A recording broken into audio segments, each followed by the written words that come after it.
छतरपुर जिला के नौगांव शहर की सड़कों से लेकर तहसील कार्यालय में लव जिहाद के खिलाफ जोरदार विरोध प्रदर्शन देखने को मिला। 107 अनाथ बेटियों की दीदी मां तृप्ति कठेल ने 2 दर्जन से अधिक बेटियों के साथ तहसील कार्यालय पहुंचकर मुख्यमंत्री के नाम तहसीलदार रंजना यादव को एक ज्ञापन सौंपा। ज्ञापन में उन्होंने मांग की है कि प्रदेश में लव जिहाद की बढ़ती घटनाओं को रोकने के लिए कड़े कदम उठाए जाएं। उन्होंने सुझाव दिया कि कोचिंग संस्थानों, स्कूल, कॉलेजों और छात्रावासों में जागरूकता अभियान चलाया जाए और बेटियों के साथ समय समय पर चर्चा कार्यक्रम आयोजित हो।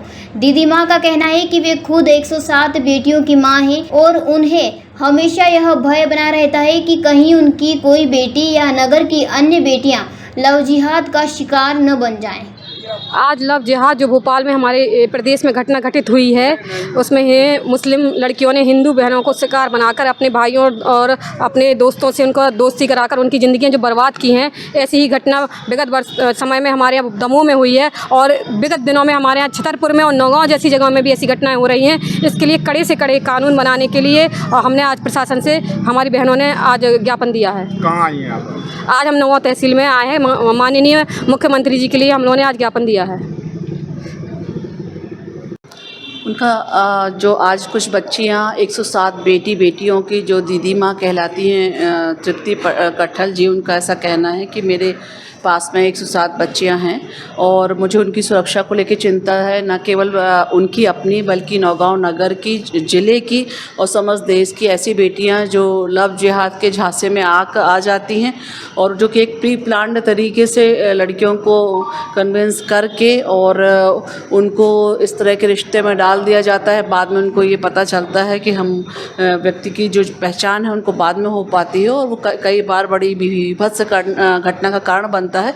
तो उनका कहना यह है कि एक आईडी कार्ड कॉलेजेस, स्कूल में और समस्त संगठनों में जारी किए जाएं, जिससे व्यक्ति की पहचान सुनिश्चित हो सके। यह व्यक्ति कौन से, कहां से, किस परिवार से आता है, ताकि उनके साथ किसी प्रकार का धोखा ना हो सके। बहुत बाद में किसी प्रकार की जो उनकी पहचान है वो रिवील होती है, तब तक बहुत देर हो चुकी रहती है और बच्चियां पहले से ही सावधान रहें, क्योंकि ऐसे तो यद्यपि हर प्रकार का सर्वधर्म समभाव और समस्त लोग अपने भारतवासी सभी अपना परिवार ही हैं, लेकिन कुछ कुटिल इरादों के लोग जो इस भावना से किसी को योजनाबद्ध तरीके से किसी रिश्ते में डाल करके और उनके साथ दुर्व्यवहार करते हैं और इस प्रकार की जो घटना होती है उससे सौहार्द भी प्रभावित होता है। तो क्यों ना हो कि पहले ही व्यक्ति को यह पता हो कि हम जिस रास्ते पर चल रहे हैं वह व्यक्ति कौन है, उनके जीवन में कौन सी झूठी पहचान लेकर के व्यक्ति प्रवेश किया है। अतः एक आईडी जारी हो जिससे पता हो कि उस व्यक्ति की क्या पहचान है, वो कहाँ से आता है, किस परिवार से, किस क्षेत्र से, किस तहसील से, किस नगर से आता है और वो किसी प्रकार के होने वाले धोखे या किसी भविष्य के कोई विभत्स घटना से बचा जा सके। जहाँ तक की निश्चित रूप से, क्योंकि आप ये देखते हैं आईडी तो हमेशा ही होनी चाहिए। इवन शासन प्रशासन के छोटे से छोटे पद से लेकर बड़े पदों तक समस्त जगह सबकी एक आईडी जारी की जाती है, चाहे वो शासन के व्यक्ति हो या प्रशासन से लोग हों, पत्रकार जगत हो, समाज में जितने भी लोग हैं सबकी एक आईडी होती है, आधार कार्ड होता है। और यदि इस प्रकार का कदम उठाया जाता है कि कोचिंग सेंटर्स में, कॉलेजेस में, स्कूल में आने जाने वाले समस्त स्थानों पर आईडी यदि अनिवार्य कर दी जाएगी तो और उससे व्यक्ति पहले ही सावधान रहेगा और हर चीज़ वह जो कदम ले रहा है उसके लिए वह फिर स्वयं जिम्मेदार होगा। यह नहीं कि धोखे में, किसी प्रकार की या नासमझी में या अज्ञानतावश कोई भूल हो जाए।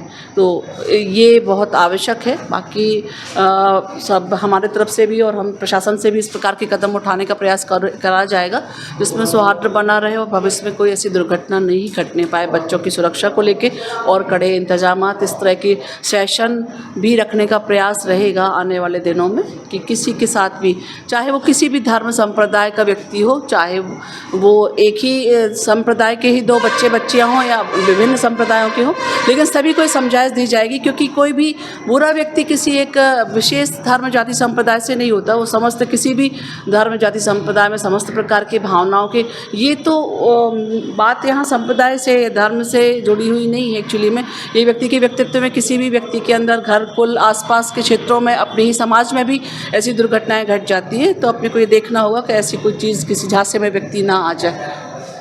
छतरपुर से भरत यादव की ये रिपोर्ट। जयराम जी, किशन काका। राम राम भाई, राम राम। क्या दोनों भाई बैठ के क्या हिसाब लगा रहे हो? ऊटी लहसुन के भाव आ गए क्या? अरे नहीं रे दादा, ये अपना रमेश नया मकान बनाने के लिए लोन ले रहा है। हिसाब किया तो पता चला कि लोन का पैसा तो ईंट और रेती में ही पूरा हो जाएगा।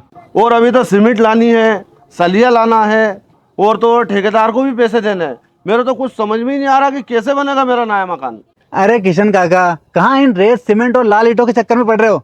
मेरी बात मानो तो अपने घर को बाबजी एएसी ब्लॉक से बनवाओ।